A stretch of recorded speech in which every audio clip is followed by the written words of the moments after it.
Good afternoon. આજે આપણે પાઠ 11 યસ્ય જનનમ તસ્ય મરણમ, જેનો જન્મ છે તેનું મૃત્યુ છે, તે વિશે ભણવાનું છે. કથાના માધ્યમથી ઉપદેશ આપવાની પરંપરા ઘણી પ્રાચીન છે. આજે સંસ્કૃત સાહિત્ય વિશે આપણી પાસે જે માહિતી ઉપલબ્ધ છે તેના આધારે વિચાર કરવામાં આવે તો આ પરંપરાનો પ્રારંભ આર્યશુરની જાતકમાળાથી થાય છે. તેમાં ભગવાન બુદ્ધના પૂર્વજન્મની કથાઓ છે. પૂર્વના પોતાના વિવિધ જન્મોમાં બુદ્ધે ક્યાં અને કેવી રીતે ધર્મ કાર્ય કર્યું હતું એ વિષય વસ્તુને લક્ષ્યમાં રાખીને આ કથાઓ ઘડવામાં આવી છે. અહીંયા સંસ્કૃત સાહિત્યની એક બીજી પણ વિશેષતા છે કે પાત્રોનું જે નામકરણ હોય છે તે પાત્રના કર્મ કે ગુણને વ્યક્ત કરીને તે પાત્રના ચરિત્રને વર્ણવતું હોય છે. અહીંયા બે પાત્રો આપેલા છે. તેમાં એક વિત્તદાસ એટલે કે પૈસાનો ગુલામ અને બીજું કૂટનાથ એટલે કે કૂટનીતિનો સ્વામી. તે પૈસાનો ગુલામ હોય તે લોભી તરીકે પ્રસ્તુત છે, જ્યારે કૂટનાથ પોતાના નામ પ્રમાણે કૂટનીતિ દ્વારા કોઈને પણ પાઠ ભણાવનાર પાત્ર તરીકે અહીંયા પ્રસ્તુત છે. સંસ્કૃત સાહિત્યમાં ઘણું કથા સાહિત્ય આવ્યું છે. તેમાં કથા સાહિત્યમાં સતત વૃદ્ધિ થઈ રહી છે. અહીંયા આપેલો પાઠ યસ્ય જનનમ તસ્ય મરણમ લોભઃ પાપસ્ય કારણમ એ બતાવે છે. અર્થાત લોભ એ પાપનું કારણ છે. લોભ જુદી જુદી રીતે પાપ કરાવીને કેવી રીતે માણસને હાનિ પહોંચાડે છે તે આ કથા ઉપરથી સમજી શકાય છે. પાઠની વાક્યાવલીમાં વિશેષણ વિશેષ્યના પ્રયોગ પર્યાપ્ત પ્રમાણમાં છે અને તેમને ધ્યાનમાં લઈને વિશેષણ વિશેષ્યના પ્રયોગની પદ્ધતિને પણ આપણે બરાબર સમજવાની છે. લોભઃ પાપસ્ય કારણમ.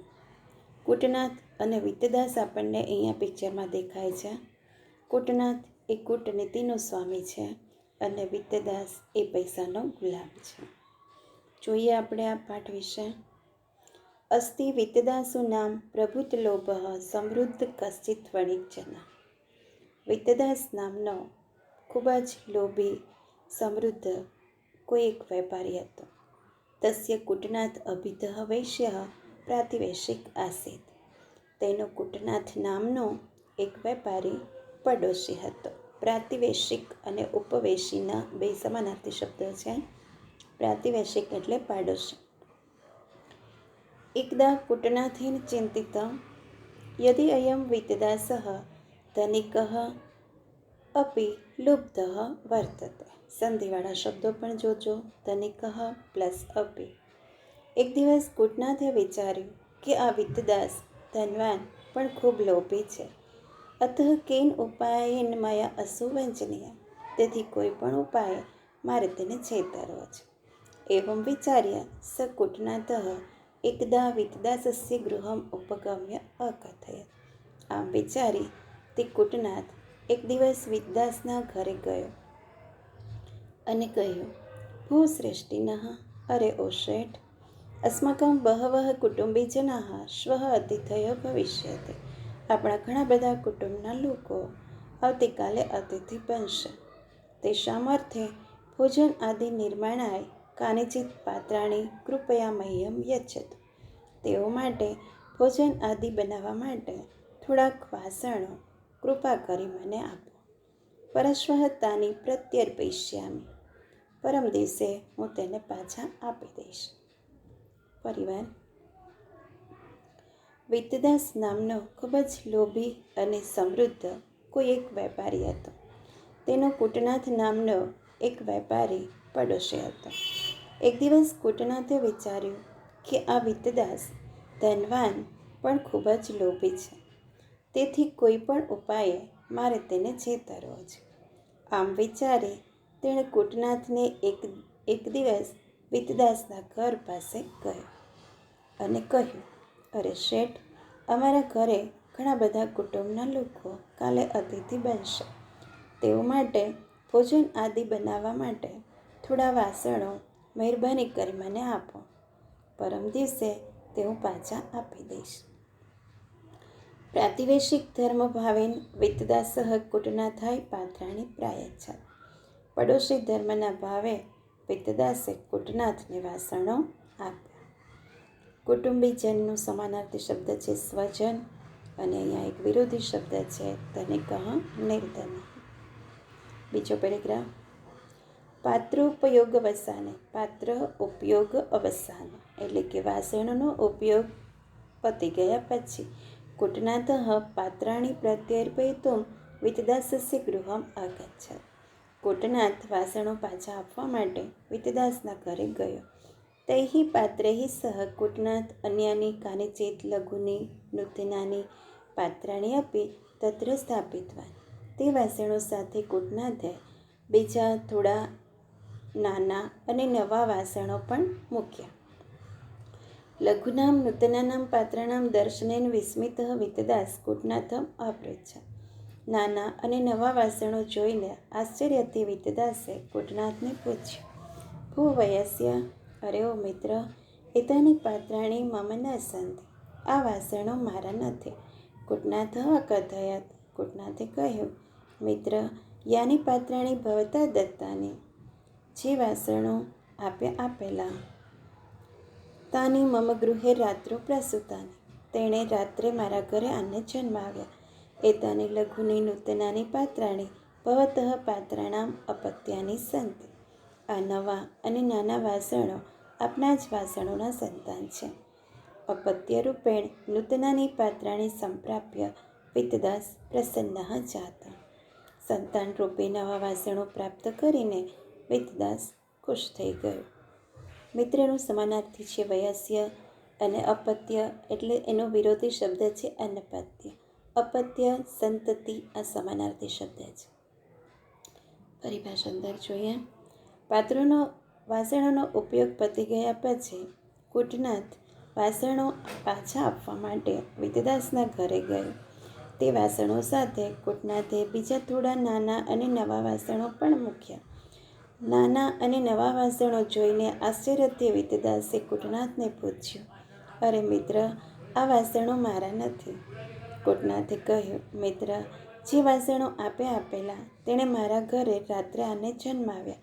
આ નાના અને નવા વાસણો આપના વાસણોના જ સંતાન છે. સંતાન રૂપે નવા વાસણો પ્રાપ્ત કરીને વિતદાસ ખુશ થઈ ગયો. વ્યતીતેષુ કતિપયેષુ દિવસેષુ કુટનાથ પુનઃ અપી વિતદાસમ પાત્રાર્થમ પ્રાર્થયત. ઘણા બધા દિવસો વીત્યા પછી કુટનાથે ફરીવાર વિતદાસને વાસણો માટે પ્રાર્થના કરી. પ્રદત્તેભ્યઃ પાત્રેભ્યઃ અપી અધિકાનામ પાત્રાણામ લાભો ભવિષ્યતિ. આપેલા વાસણો કરતાં પણ વધારે વાસણોનો લાભ થશે. ઇતિ દુર્મત્યઃ પ્રેરિતઃ વિતદાસ તસ્મૈ સર્વાણી ઇષ્ટાની પાત્રાણી દત્તવાન. એ દુર્મતિથી પ્રેરિત થઈને તેણે બધા જ ઇષ્ટાની પાત્રાણી એટલે કે જે જોઈતા હતા એ બધા ઇચ્છિત વાસણો આપ્યા. વ્યતીતે અપી એક માસે યદા કુટનાથ પાત્રાણીને અપ્રત્યર્પિતવાન. વીતેલ 1 માસ વીતી ગયા છતાં પણ જ્યારે કુટનાથ વાસણો પાછા આપવા ન આવ્યો, તદા ચિંતામ આપન્નઃ વિતદાસ. ત્યારે ચિંતા થવાથી વિતદાસ કુટનાથમ ગૃહમ ગત્વા સ્વકીયાની પાત્રાણી અયાચ. ત્યારે વિતદાસે કુટનાથના ઘરે જઈને પોતાના વાસણો માંગ્યા. કુટનાથઃ સશોકમ અકથય. કુટનાથે શોક સાથે કહ્યું, ભવતઃ સર્વાણી પાત્રાણી મૃતાની. તમારા બધા જ વાસણો મૃત્યુ પામ્યા છે. સમાનાર્થી મતિનો શબ્દ છે ધી પ્રજ્ઞા, વિરોધી સ્વકીયમ પરકીયમ. પરિભાષાંતર જોઈએ. કેટલાક દિવસો વીત્યા પછી કુટનાથ ફરીવાર વિતદાસ સાથે પાત્રો માગવા માટે પ્રાર્થના કરી. ફરી એકવાર. ઘણા બધા દિવસો વીત્યા પછી કુટનાથે ફરી વિતદાસ પાસે વાસણોની પ્રાર્થના કરી. આપેલા વાસણોથી પણ વધારે વાસણોનો લાભ થશે એવી દુર્મતિથી પ્રેરિત થઈને વિતદાસે તેને જોઈતા બધા જ વાસણો આપ્યા. 1 મહિનો વીતી ગયા છતાં પણ જ્યારે કુટનાથ વાસણો પાછા આપવા ન આવ્યો, ત્યારે ચિંતા થવાથી વિતદાસે કુટનાથના ઘરે જઈ અને પોતાના વાસણો માગ્યા. કોટનાથે શોક સાથે કહ્યું, આપના બધા જ વાસણો મૃત્યુ પામ્યા છે. આગળ પેરેગ્રાફ જોઈએ. વિતદાસઃ કોપાવિષ્ટ સન અકથયત. વિતદાસે ક્રોધિત થઈને કહ્યું, એવમ કથમ ભવેત, એવું કેવી રીતે બને? ભૂવંચક ત્વમ મિથ્યા વદસી. હે વંચક એટલે કે છેતરપિંડી કરનારા, તું ખોટું બોલે છે. નિર્જીવાનામ પાત્રાનામ મરણમ કથમ સંભવતે. નિર્જીવ વાસણોનું મૃત્યુ કેવી રીતે થઈ શકે? કોટનાથઃ ધૈર્યમ અવલંબ્ય શાંત વચસા અવદત. કોટનાથે ધીરજ રાખી શાંત વચનથી કહ્યું, મહોદય, યદિ પાત્રાણામ જન્મ ભવતિ તર્હિ તેષાં મરણાપી ભવતિ. શ્રીમાન, જો વાસણોનો જન્મ થાય છે તો તેનું મૃત્યુ પણ થાય છે. પૂર્વે જાતાની પાત્રાણી ભવત ગૃહે વિલસંતિ. પહેલાં જન્મેલા વાસણો આપના ઘરે શોભે છે. યાની પાત્રાણી ભવદ્ભિઃ દત્તાની. જે વાસણો આપેલા તાની મમ ગૃહે મૃતાની. તે મારા ઘરે મૃત્યુ પામ્યા. તત્ર અહમ કિમ કર્તુમ સમર્થઃ. એમાં હું શું કરી શકું? જુઓ, જન્મ ભવતી પાત્રાણામ મરણે સંશય કથમ. જો વાસણોનો જન્મ થાય છે તો મૃત્યુમાં શંકા કેવી રીતે? જગતિ યત સમુત્પન્નમ નશ્યતિ સર્વથા ધ્રુવ. જગતમાં જે ઉત્પન્ન થાય છે તે ચોક્કસ મૃત્યુ પામે છે. ફરી વિતદાસ ગુસ્સે થઈને કહ્યું, એવું કેવી રીતે બને? અરે લુચ્ચા, તું ખોટું બોલે છે. નિર્જીવ વાસણોનું મૃત્યુ કેવી રીતે થઈ શકે? કોટનાથે ધીરજ રાખી શાંત વચનથી કહ્યું, શ્રીમાન, જો વાસણોનો જન્મ થાય છે તો તેનું મૃત્યુ પણ થાય છે. પહેલાં જન્મેલા વાસણો આપના ઘરે શોભે છે. જે વાસણો આપેલા તે મારા ઘરે મૃત્યુ પામ્યા. એમાં હું શું કરી શકું? જુઓ, જો વાસણોનો જન્મ થાય છે તો મૃત્યુમાં શંકા કેવી રીતે? જગતમાં જે ઉત્પન્ન થાય છે તે ચોક્કસ મૃત્યુ પામે છે. આપણે અહીંયા સુધી રાખીએ. ભાષાંતર સરખી રીતે આખું સમજી 2 વાર વિડીયો જોઈ અને લખવાનું છે ફેરબુકમાં. એના પછી આપણે નવ સ્વાધ્યાય અભ્યાસ અને ટિપ્પણના શબ્દો કરીશું.